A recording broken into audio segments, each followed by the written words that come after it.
안녕하십니까. 신인균의 국방TV 신인균입니다.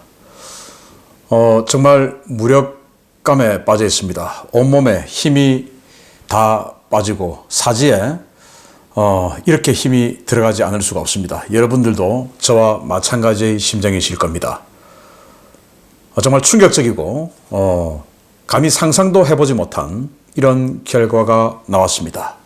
자, 이 부분에 대해서 그동안 이 국방안보 전문 채널인 우리 신인균의 국방TV가 오직 대한민국 한번 구해보겠다라는 일념으로 지난 12월 중순부터 오늘까지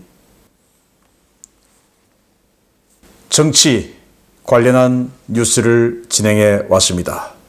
혹시 그것이 불편하셨던 기존의 구독자 여러분들께는 정말 죄송하지만 이것이 대한민국을 구하고 이것이 가장 큰 안보다라는 생각은 지금도 변함이 없습니다.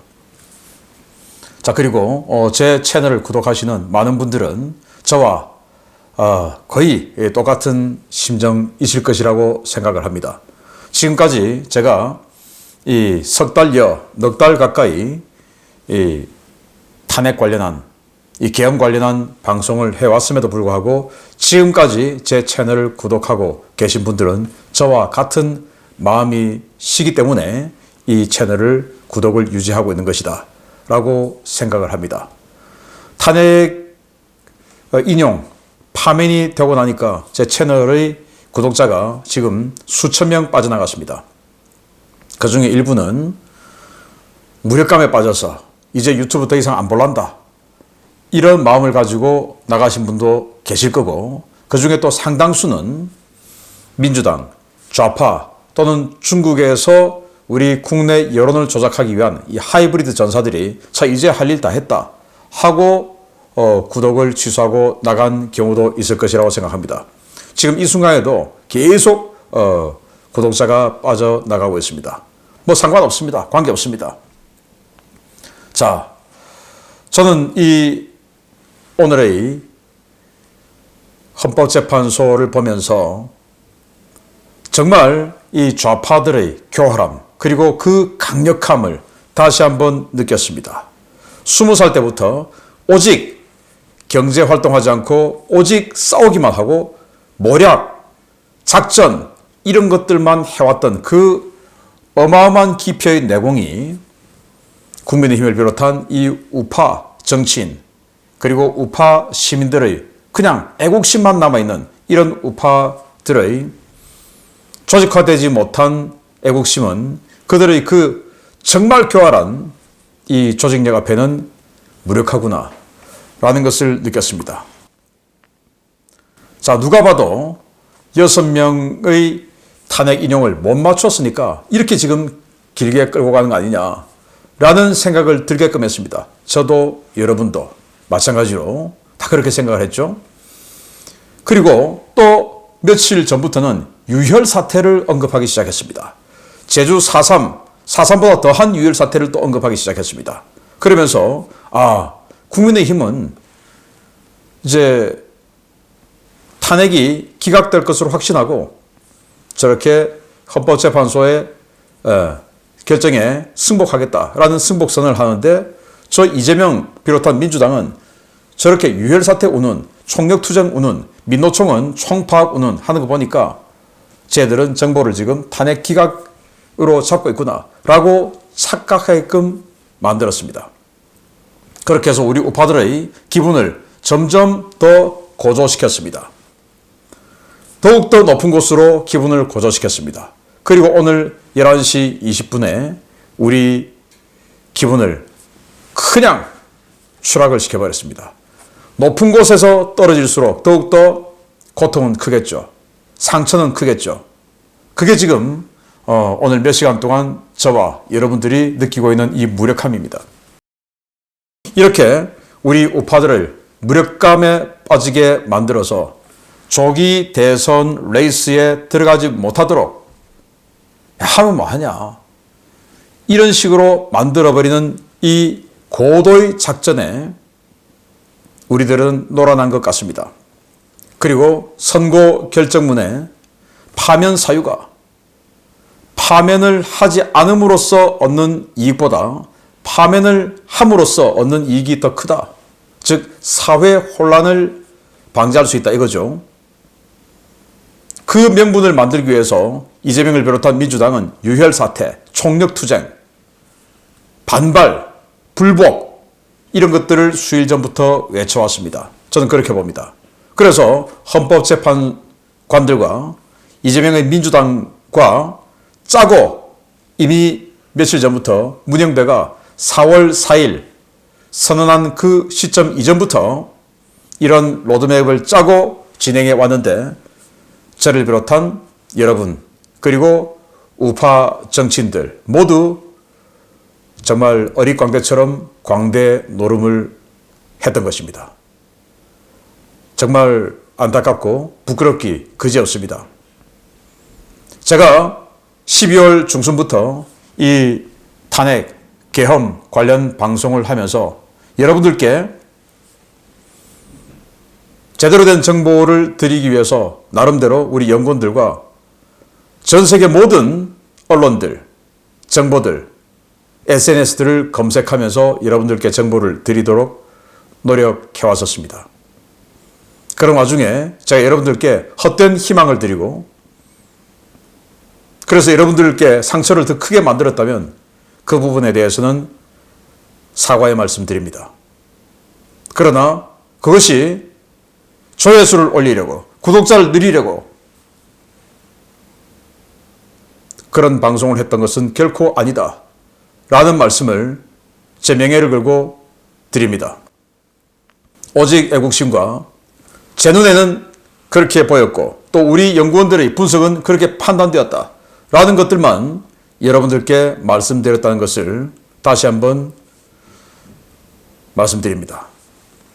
자, 이제 민주당은 이 아주 짧은 대선 레이스에 강력한 기세를 안고 스타트를 하는 엄청난 이점을 안게 되었습니다. 민주당은 우리를 이렇게 분위기를 고조시켜 놓고 확 떨어뜨리면서 우리 전체를 무력감에 빠지게 만들어서 앞으로 향후 며칠이 될지 모르고 또는 몇십일이 될지도 모르는 그 무력감 속에 허우적거리게 만들었습니다. 그렇지만은 우리 대한민국 이렇게 무너져서는 안 됩니다. 끝까지 뭉쳐야 됩니다. 왜냐? 대한민국 지켜야 되지 않습니까? 제가 오늘 이 시큐리티 뉴스 이 프로에서는 저희 어떤 입장을 말씀을 드리는 거고 내일 아침 데일리 디펜스에서는 우리는 그럼 어떻게 해야 되냐? 라는 방법론에 대해서 말씀을 드리도록 하겠습니다.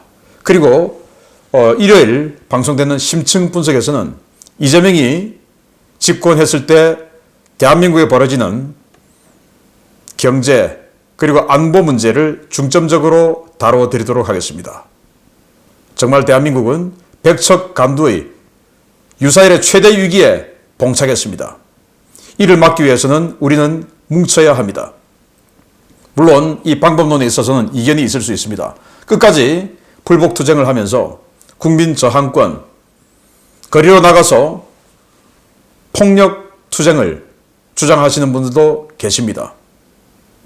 어느 것이 낫다라고 우열을 가리기는 힘듭니다만은 저는 대한민국을 구하기 위한 그 하나의 마지막 기회가 남아있기 때문에 일단은 그 기회를 잡기 위해서 우리는 주어진 기회를 잡아야 된다고 생각합니다.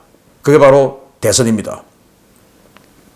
그 대선을 위해서 우리는 뭉쳐야 합니다. 단 한 명이라도 뭉쳐야 합니다. 이미 대선 레이스는 시작되었습니다. 국민의힘은 4월 5일, 그러니까 내일이죠. 중앙당 선거위원회가 구성됩니다. 그리고 4월 7일에서부터 4월 10일까지 후보자 등록 마감을 합니다. 대통령 선거에 돌입합니다. 4월 11일에서 4월 14일까지 4일 동안 예비 경선을 치르게 됩니다. 여러 명이 후보 등록을 할 수도 있겠죠. 그리고 4월 15일에서 4월 30일까지 본 경선에 들어가게 됩니다. 결승 경선이 되겠죠. 그리고는 최종 후보를 4월 30일 선정을 하고, 그리고 5월 11일 양일간에 중앙선거관리위원회 대통령 후보 등록을 하고 5월 12일부터 공식 선거 기간에 들어갑니다. 5월 20일부터 5월 25일까지 제외 투표소 투표에 들어가고 5월 29일에서 30일 이틀간 사전 투표소 투표에 들어갑니다. 그 말도 많고 탈도 많은 사전 투표. 그리고 6월 3일 본투표를 하게 됩니다. 이제 불과 60일입니다. 우리들에게 주어진 이 60일이라는 마지막 기회를 우리의 분열로 날려버린다면 그동안 우리가 대한민국을 구하기 위해서 노력해왔던 이 모든 노력들이 물거품처럼 사라질 수도 있습니다. 저는 폭력투쟁을 지향합니다. 폭력투쟁은 있어서는 안 된다고 생각합니다. 정말 판사는 믿지 못하겠지만 또 중앙선거관리위원회는 믿지 못하겠지만 그럼에도 불구하고 우리가 부정선거로는 도저히 감당할 수 없는 압도적인 지지를 누군가에게 보낸다면 우리에게는 한 번 더 기회가 남아 있습니다. 윤석열 대통령이 그 부정선거를 무릅쓰고 우리의 압도적인 지지 속에서 당선되는 그 결과를 우리는 이루어냈습니다. 한 번 더 하면 됩니다. 그리고 이번 이 사태로 인해서 20대, 30대들 이 쓰러져가는 대한민국의 상황을 깊이 인식하고 우리 우파 세력에 공감하고 또 진입해 들어온 젊은이들도 많지 않습니까? 그런 거 보면 어쩌면 상황이 지난 대선보다 더 나을 수 있습니다. 결코 희망 버리지 말고 뭉쳐 나갑시다.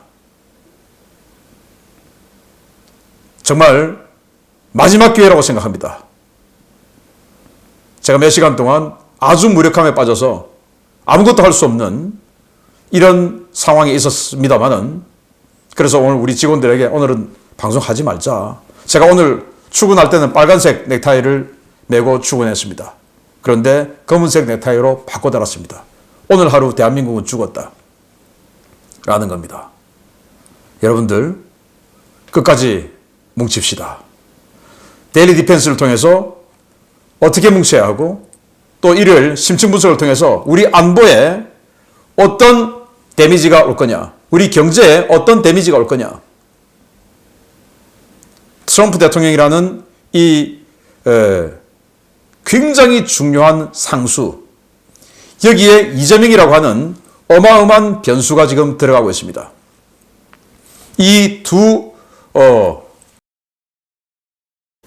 상수와 변수가 뭉친다면 우리 대한민국에 어떤 핵폭탄이 날아올 것인가를 심층 분석을 통해서 전해드릴 테니까 우리 그런 폭탄을 맞지 않으려면 뭉쳐야 된다라는 말씀을 드리면서 그게 무슨 말이냐? 나와서 투쟁해야지 라고 하실 분도 계시겠지만 저는 그렇게 생각합니다. 저는 폭력보다는 민주주의 체제 내에서 주어진 기회가 또 있기 때문에 그 기회를 놓지 않고 뭉쳐나가자라는 말씀을 드립니다. 참담한 마음속에서 여러분들께 고언 드렸습니다. 마치겠습니다. 감사합니다.